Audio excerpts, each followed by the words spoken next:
Hey guys, Drutter here. It's the 14th of June 2016. My apologies for not doing a video sooner. I think it's been 3, maybe 4 weeks since my last video where I was promising basically to be back, in full swing. It's taking me a little bit longer to get totally straightened out after the moves and, crap that happened, and I am definitely grieving. It'll be a little while, I guess, until I'm fully back in the swing, but I'm going to try because this is something I want to be doing, and it makes sense to me to do it. So I'm going to talk about Bitcoin in this video just a little bit. I don't want to make it a long video, maybe 5-6 minutes, but quickly I'm going to talk about silver first. You're looking at the silver price chart, of course, but we can go to the silver demand for Silver Eagles anyway, something I closely follow on this channel, and I predicted that May would be the all-time best May ever, and boy was it ever the all-time best May ever, beating the previous record of 3.99 million with about 4.5 million. Over 500,000 more Eagles this May than in any other May in the past. The previous record was 2014, a couple of years ago.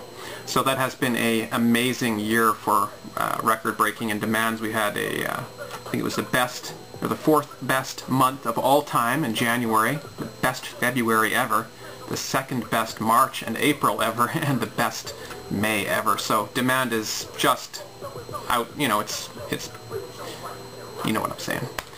Let's go back to the price chart. This is the daily chart, and we've had a couple of weeks now from that $16 low after coming down from 18. And so these bigger trends are more useful for looking at on a longer term chart. When I see these trends, obvious trends like that, that means you need to zoom out and see what that's really saying. What does that move from 18 to 16 saying? And what does that move from 16 back to 17.5 saying? And what was that big move there saying? So you go to a weekly chart, and there's those moves. So to put it into context, really these moves are a sideways move. We're only ranging between 14 and 18 on this chart, and this is going back 2 years. So go back a little further, and then you see that heartbreaking drop from 20, dropping down below 26 for the first time in a couple of years after the massive run-up. And we've been bottom bouncing from 14 to 18 here for 2 years. 2 full years now. And on the US dollar chart anyway, that really does look like a bottom, doesn't it?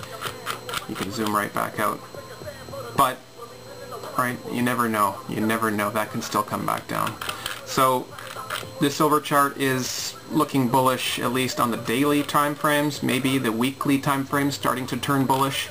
Monthly, we're still talking a sideways price chart right now. Now let's look at the Bitcoin chart. Here's the Bitcoin chart over the past 5 years or so, which is the amount of time that I have been talking about Bitcoin on this channel. It was about $2 or so. Actually, I believe it dipped down to a few cents briefly at one point while this channel was covering the topic. And I wasn't a Bitcoin enthusiast at first. That whole flat line on the left there area, I was talking about Bitcoin and drawing attention to it, but I was making fun of Bitcoin at that point. I started to take note of it when it first made a breakout toward 50 bucks, and I said, hang on, there's something going on here with this chart. And sure enough, things have been interesting, and I've been accurately predicting the Bitcoin chart fairly well since that time. A lot of the major ups and down moves and tops and bottoms I did call. But I'm not really interested in Bitcoin necessarily as an investment myself. I follow the chart because it's interesting technical analysis practice, because the Bitcoin chart is, well, at least I'm led to believe, less manipulated than, say, the gold and silver charts are. Now that's up for debate as well. But it's not up for debate that the Bitcoin chart is following a lot of technical analysis patterns that I learned in the early days with gold and silver, and you can apply it to Bitcoin charts really, really well.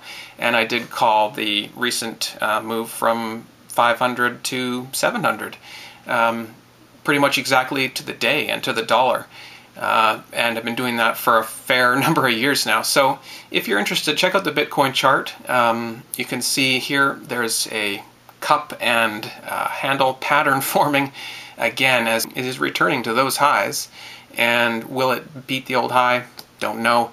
If it does, it could shoot into the many multiples of thousands. And as I've said before, the Bitcoin chart can certainly go to millions of dollars. There's nothing stopping it from doing that, and that's a very, very possibility, I guess you could say.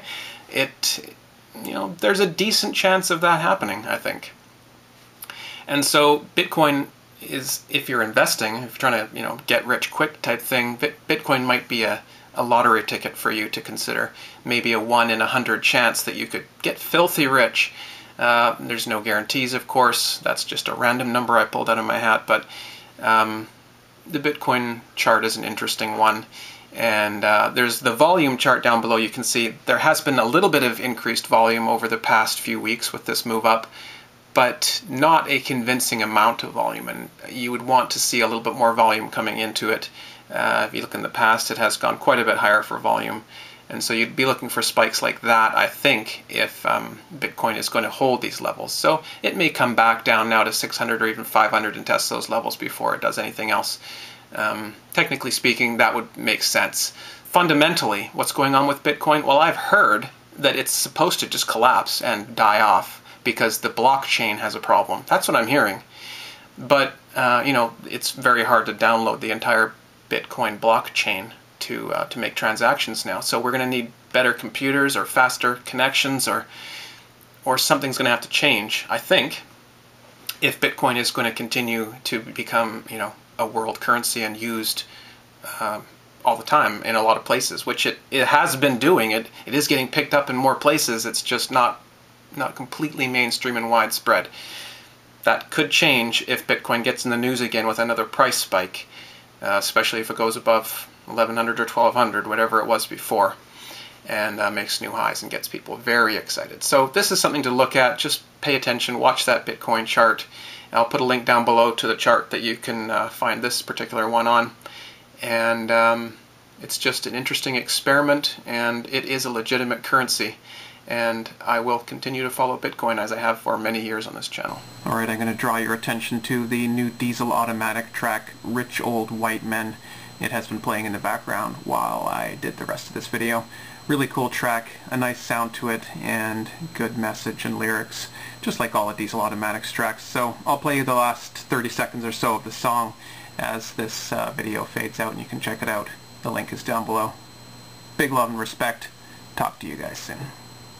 Miss us with the bullshit, cause we ain't with the government or the politicians owned by the ones running it. Rich old white men are running the globe. It's obvious that they got the global government zone with corporate lobbyists who working towards the ultimate goal of having the Earth's population under control. Rich old white men.